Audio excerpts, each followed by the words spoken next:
Hello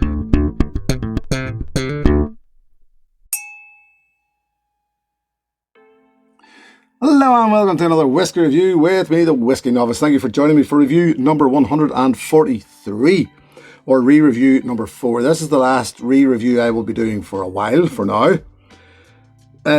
What was this series about? Well, I just wanted those 4 10-year-old Scotch single malts that I wanted to review again.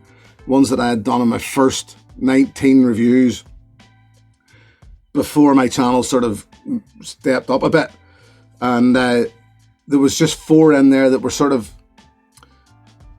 to me, to my palate, I wanted to go back because I knew that my palate would have grown up in that time. So I wanted to go back again and look at them again.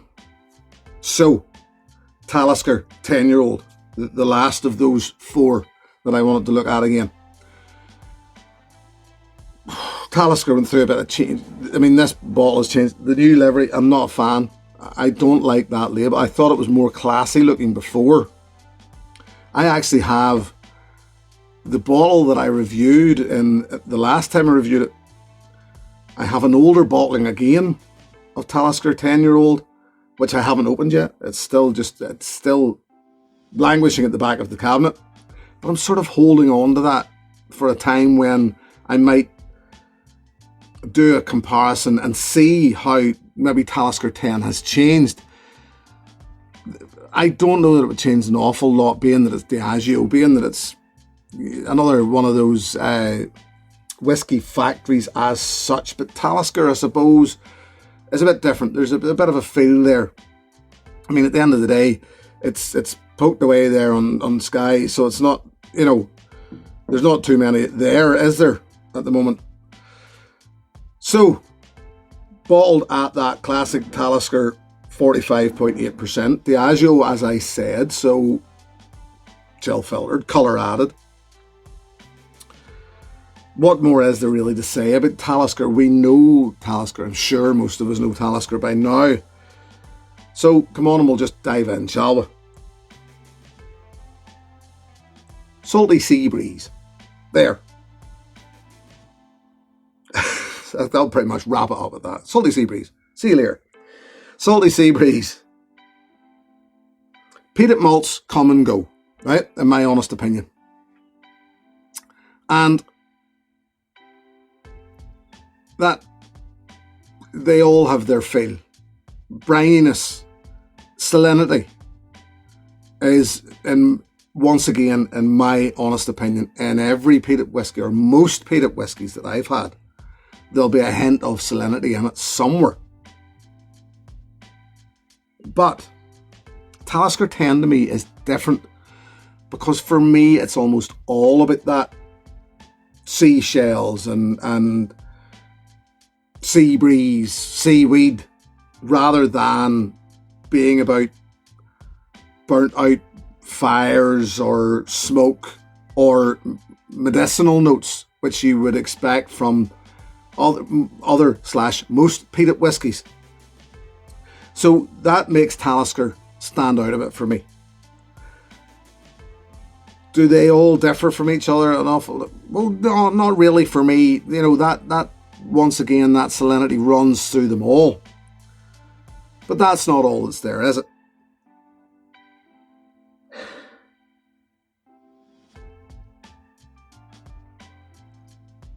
Honeycomb. Yes. Orange. Jam and toast. Which seems a bit silly, because you say jam and toast. So what sort of jam is it? Well, raspberry, shall we say? Strawberry, doesn't matter. Because there's just that in the background of toast and jam. And one that I used recently, Clove Rock. Once again, I don't know Clove Rock. Do you get it where you are? I'm not sure, but it's clove. And in this case, you get it in a candy form, a hard, sweet candy. So let's get into the palate.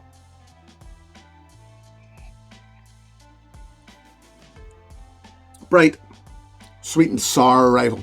Now the peat is getting smoky. Immediately, that smokiness comes through. It's not medicinal for me. I don't find this medicinal at all. I just find it smoky, clean, dry wood, kindling smoke.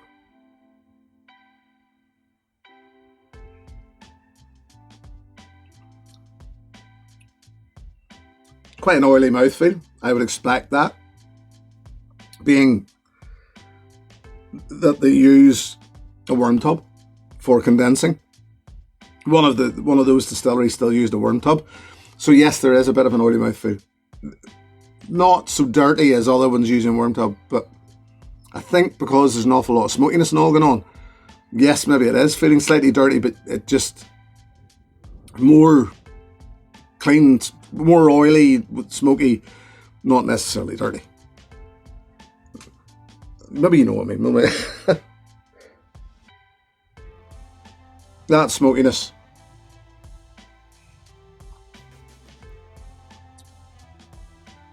And the salinity. All the sea breeze stuff continues, carries on through. But caramel, I said earlier, honeycomb in the palate as well.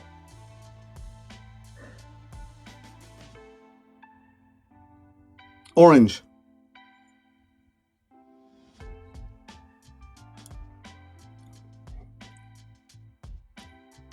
Slight barbecue, slight hint of barbecue. It's biscuit, sorry. It's weirdly not, I would say, a terribly complex whiskey, but it's still got a lot going on. It's one that I've liked. I would say that Talisker 10, and it was Talisker 10, was one of my first peated whiskies many moons ago. And it got me on to peated whiskey then. And I said it before that I felt quite blessed that peated whiskey sat well with me from day one. It didn't really offend my palate, so this still sits well with me. There's still enough engagement in Talisker 10 to want me to go back to it. They're going to have to change that livery again. I don't like that, but that's neither here nor there, is it? It's just, I think it's a great example of an island whiskey. There's that split again. People talk about Highland Island, etc., etc. It's a good example of an island whiskey. Or is it? And we'll get back to that.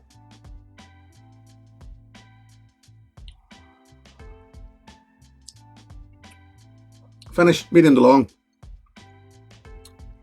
That biscuit carries through. Orange carries through. Lemon now.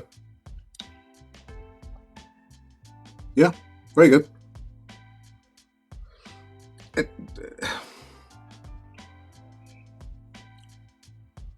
Run it on for a while and I start to get a slight bitterness.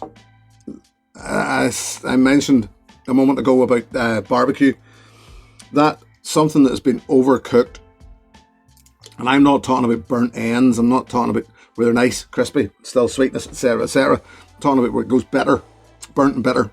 That will come through eventually, but it wouldn't be enough in this to put me off it. I'll still go back for more. Nose, drop of water, fresher, cleaner, sweeter, lemongrass, and a hint of, weirdly, Alka-Seltzer. We've probably all smelled it at some point.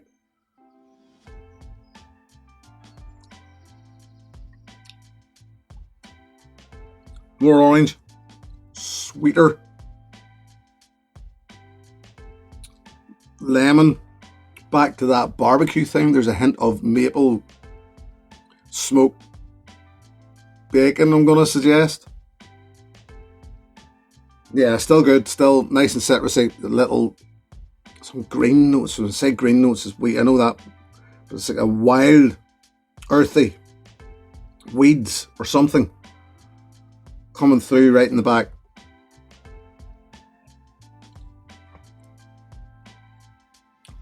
Finish remains quite long. All that salinity, smoke, etc. still going through there.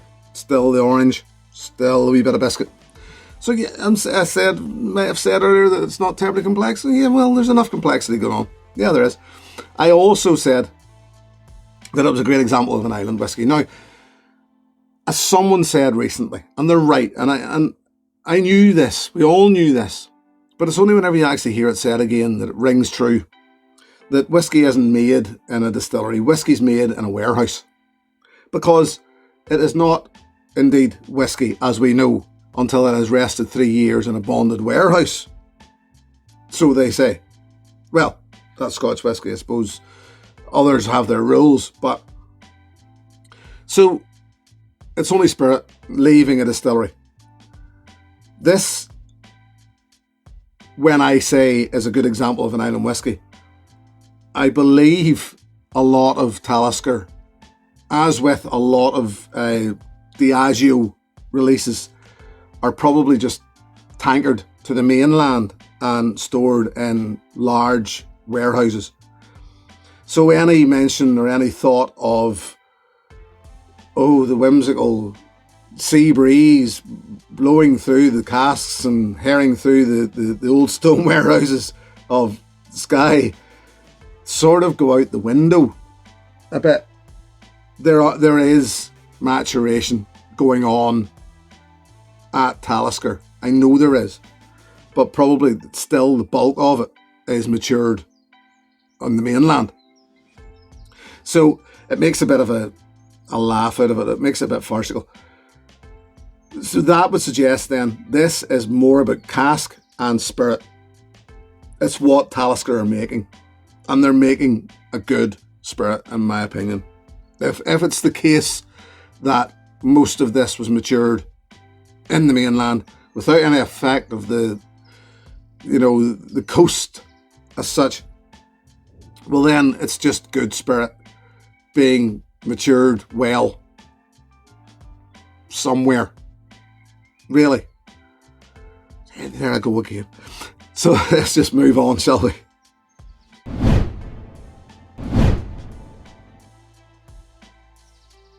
Yes, if you like Talisker 10-year-old, then I am going to suggest to you